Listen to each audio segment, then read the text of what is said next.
I find myself with the unique opportunity that I can clear up a little bit of axle width mystique, I guess, between New Edge and SN95 Mustangs. This one is from 1994. You can see it's got the rounded everything.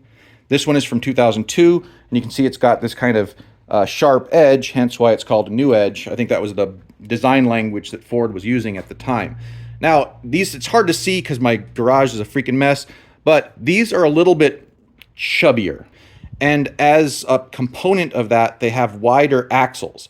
So you can see here on this guy, these wheels are kind of inset a little bit, right? And this is the stock fitment. I mean, these aren't the stock wheels, but this is pretty much the stock fitment. That axle's kind of inboard from the chassis a little bit. And if you compare that with this, the body of the car is actually wider, but also the axle kind of is a little bit more wide. So this is the axle out of a 1996 V6 Mustang. The V6 and the V8 are the same width as each other, but as you'll soon find out, the axle width for a SN95 is narrower than the axle width for a New Edge. This is the axle from a 2003 Mustang. I just retrieved that from the car. I pulled it myself. And this one is a little unique because this is a 96 Mustang. And that wheel, you can see, fits a little bit more flush with the body. This has the axle from a 2003 Mustang in it. So this has effectively one of these axles in this car. And as you can see, the fit's pretty good.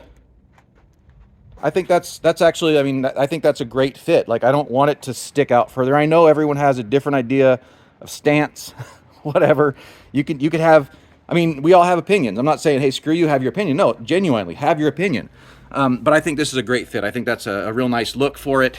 And so since I'm replacing axles anyways, there's not really any difference in expense purchasing an axle from a New Edge versus an axle that was made for this car originally. Now, there's a bunch of reasons why I have all these axles, but let's get to the good part, okay? You've already seen how it looks on the car. I'm gonna settle this once and for all. So this is not the wheel mounting surface, this is the hub flange. There's a disc brake that would fit over this, but we'll just do apples to apples on this. I've got a tape measure.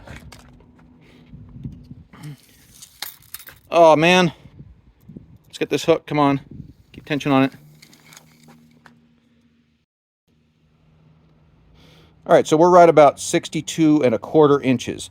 If you speak metric, hey, I'm sorry, I happen to have a English units of measurement on my tape measure, so we're at 62¼ inches. Give or take. This one here is from the 96, so we're just gonna do the same thing.